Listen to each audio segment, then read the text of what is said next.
ফের বিপুল পরিমাণ বিস্ফোরক উদ্ধার রামপুরহাটে হস্তিকাঁদা গ্রামে। বীরভূমে একাধিকবার পরিত্যক্ত বাড়ি থেকে উদ্ধার হচ্ছে বিস্ফোরক।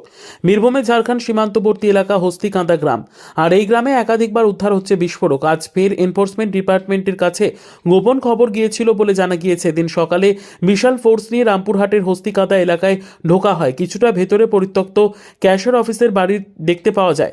সেই বাড়ির ভেতর ঢুকতেই হতবাক হন আধিকারিকরা। একটি পরিত্যক্ত ক্যাশিয়ার অফিসের বাড়ির থেকে উদ্ধার হলো বেশ কিছু ডিটোনেটর ও কয়েল তার।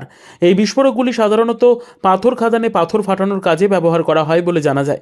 এই এলাকা থেকে রামপুরহাট থানার পুলিশ একাধিকবার উদ্ধার করে নিয়ে গেছে বহু বিস্ফোরক। আজ ফের উদ্ধার হলো 22 কয়েল তার ও প্রায় 1000-এর মতো ডিটোনেটর। এর আগেরও গোপন সূত্রে খবর পেয়ে হস্তিকোন্দা মোড়ে একটি পরিত্যক্ত বাড়িতে হানা দিয়ে 16টি বস্তায় 6400 পিস জিলেটিন স্টিক উদ্ধার করেছিল রামপুরহাট থানার পুলিশ।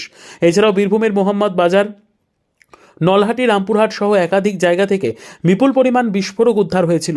সেই ঘটনাগুলির তদন্ত ইতিমধ্যে হাতে নিয়েছে কেন্দ্রীয় তদন্তকারী সংস্থা এনআইএ। মনোজ সিং নামে এক পাথর ব্যবসায়ীকেও গ্রেপ্তার করেছিলেন তদন্তকারীরা। এছাড়াও গত অগস্ট মাসেই রদিপুর গ্রামের একটি পরিত্যক্ত বাড়ি থেকে 60টি বাক্স উদ্ধার হয়। তার মধ্যে 12,000 জিলেটিন স্টিক ছিল। এমনিতেই বীরভূম কার্যত বারুদের স্তূপ। প্রশাসনের উচ্চপদস্থ কর্তাদের কাছেও এটি অত্যন্ত উদ্বেগের বিষয়। যেভাবে বীরভূমের বিভিন্ন এলাকা থেকে বোমা উদ্ধার হয় তা নিয়ে পুলিশ প্রশাসনের চিন্তার বিষয়। তার মধ্যে এখানে ডিটোনেটর ও কয়েল তার কারা কি উদ্দেশ্যে জড়ো করেছিল তা খতিয়ে দেখছেন তদন্তকারীরা।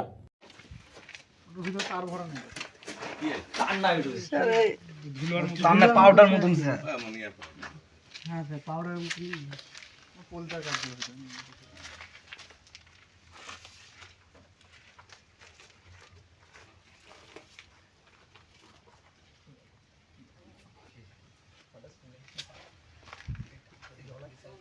ওইগুলো লিয়েন না, ওটা তারের মতন। এই শুধু এই কটা এই বলছি যে দিয়ে ফ্রেশ হবে।